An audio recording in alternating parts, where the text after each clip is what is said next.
Hello everybody and welcome to Uproot Reddit. For those of you in the house sitting business, there are some guidelines you know should be in place before taking on the job. The most important guideline is surveying the inside and outside of your client's house, with your client showing you around, of course, and making sure you know every entrance and exit, for safety. And both you and your client should know this safety measure. No one else. Apparently, that's not the case in today's Reddit post. Reddit user Blading Beastie was just doing their job in protecting the house for the client when someone else decides to intrude. In today's post, house sitting gone wrong. Here's how it all went down. I posted this same story, albeit missing some detail because I didn't want to comment a novel, in an Ask Reddit thread, and someone messaged me telling me to put it here. So here it goes. P.S. This is a throwaway because I've told these stories in real life quite a bit, and my main has too much identifying information. Plus, I'm on mobile, so I'm sorry if it's badly formatted. This happened 2 summers ago, while I was house sitting out in California for an older couple I had met at a conference for work. It had seemed like a dream scenario. The couple wanted to vacation in Hawaii for 2 weeks, but didn't want to board their cats, and I had been chatting with them about wanting to visit California again, where they happened to live, because I had loved it the first time I went, and we figured that we could mutually benefit if I came out and house sat for them. Oh, what a good deal. Talk about a win-win scenario. So I flew out there and they showed me around for a few days, taught me how to care for the cats, 2 of them, one that was extremely shy and I barely saw, which is important later, and their plants. Gave me access to their house and cars. These people were so generous. And before I knew it, I had dropped them off at the airport and I was on my own. At first, it really was the dream vacation. I was staying in Oakland and making forays into San Fran, Sonoma, Monterey, and in the mornings I could walk out the front door and shortly be hiking the paths surrounding nearby Mount Diablo, and I was just ultra content with the world. I was so enamored by the area that I had actually started looking into taking some steps to relocate out there even. But then one day, about halfway through my final week there, when I got back to the house, I felt really odd. Almost like I shouldn't go inside. I shook it off and went inside anyway, because it was getting late and I needed to put out dinner for the cats. Once I was inside, I forced myself to ignore how off I felt. And I made some food for myself, went to bed, and was shocked to find the shy cat hiding under my bed and crying. Yeah, if you have that off feeling, don't ignore it. Especially if there's a shy cat that you normally don't see hiding under your bed crying. Now, this was the first time I had ever seen her close up. The entire time I had been there, up to that point, she never left my host's bedroom unless she didn't realize I was around. Again, I ignored feeling weird and just assumed she had decided I was okay and went to bed. I did start locking my bedroom door that night though. I also remember that about halfway through that night, I thought I heard someone walking around in the gravel outside of my window. But after listening for a bit, I didn't hear anything else and went back to sleep. The day after, in the morning, I still felt a little odd, but kept up with my plans for the day. I drove out to a little music festival in Sonoma and went clothes shopping, and had an overall great day. When I got back to the house though, I found that the front door locked in a way I hadn't left it. Basically, my host never locked the deadbolt, only the lower second lock. And that's the only lock my key worked on, so I never messed with the deadbolt. But it was definitely locked. So I had to call my host and find the hide a key, which, to their credit, safety-wise, was buried like a whole foot underneath a bush outside and had definitely not been unearthed for a long time. So I used that, went inside, and kept the key with me just in case it happened again. And it did. But with a different door.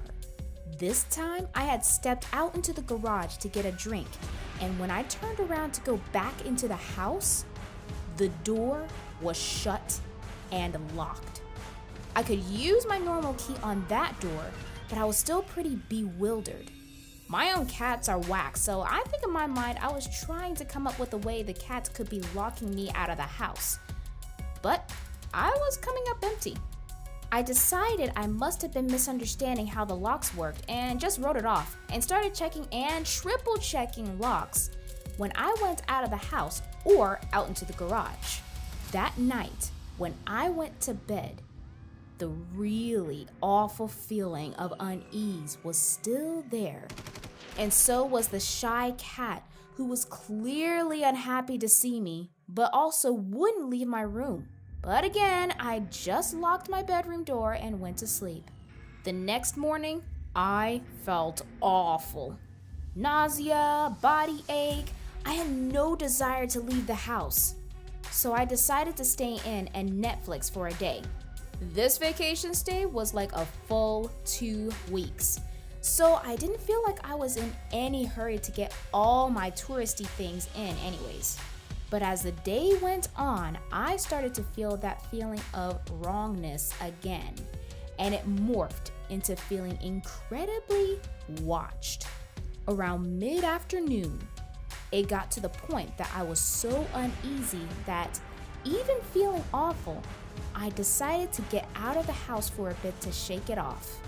I was getting a bit low on food, so I went to the grocery store and bought a couple food items that I didn't think would hurt my stomach. And as I started to leave the checkout, the cashier said the generic, "Have a great evening."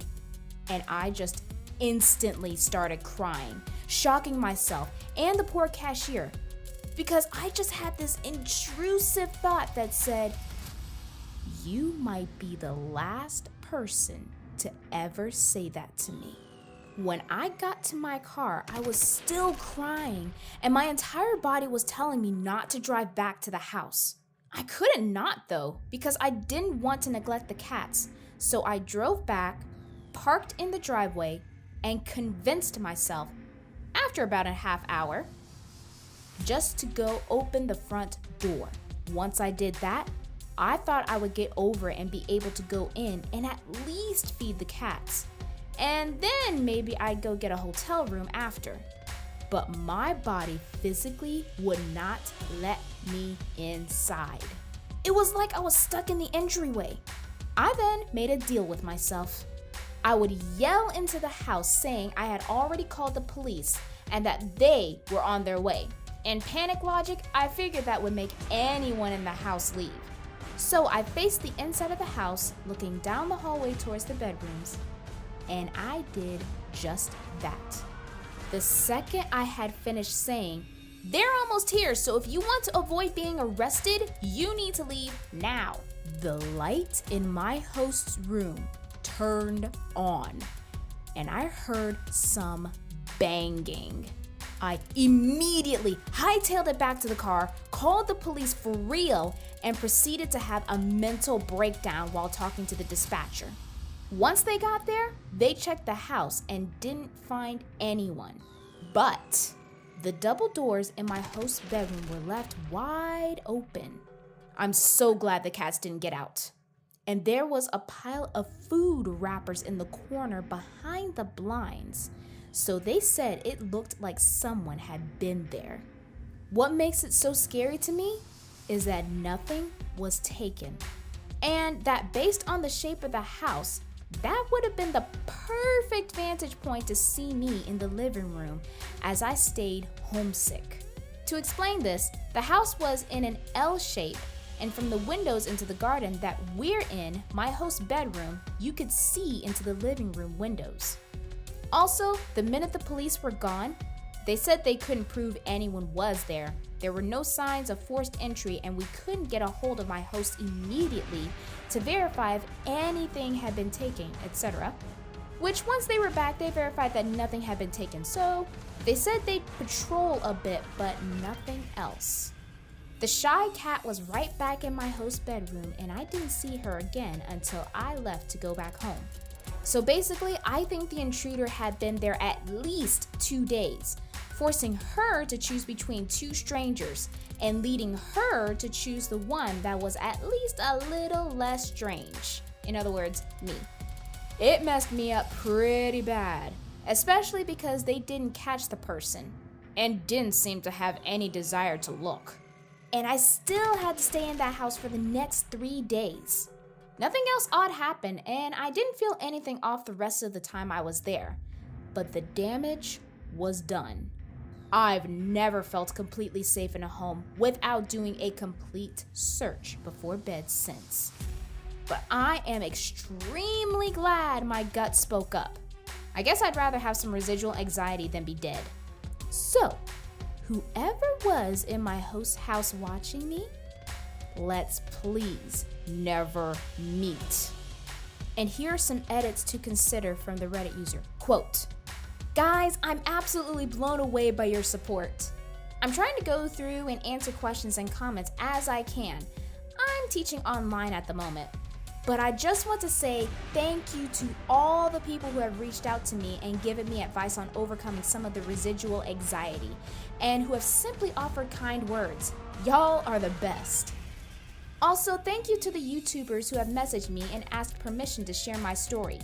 That said, I'm finding out about a lot of you who haven't asked and are doing it anyway.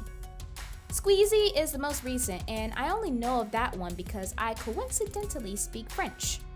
But please, if you want to use my story, contact me first. C'est de la politique élémentaire." On the plus side, the cats knew what was wrong. I'm just glad you're okay, blading beastie.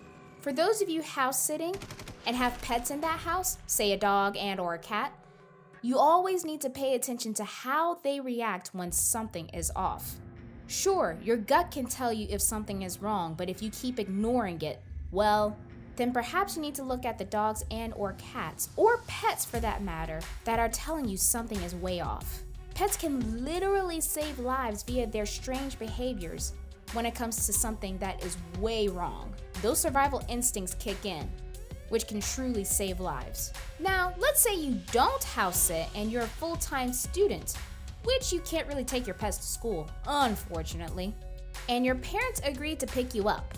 Would your parents, unbeknownst to you, send a stranger that claims they know your parents to pick you up from school? That's what Reddit user Spicy Fried Mushrooms encountered in today's post. A man tried to pick me up from school saying he was my dad's friend. Likely story their so-called dad's friend. Let's hear the full account. Quote, "When I was around 6, my parents divorced and my dad was soon given full custody as my mom is an alcoholic and had racked up a few DUIs and such. Anyway, me, my younger sister, and my dad moved to a new neighborhood and we transferred to the nearby elementary school.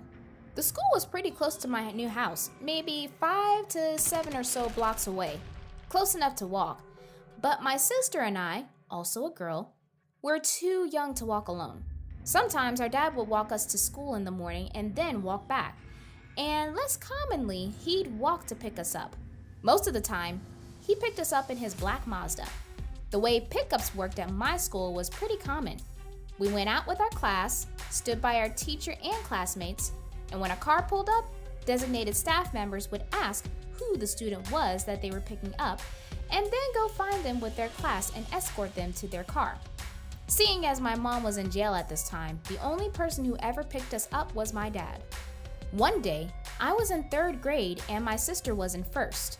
We were outside waiting to be picked up. After being outside for only a few minutes, my little sister came over to me and said someone who wasn't dad was in a car to pick us up.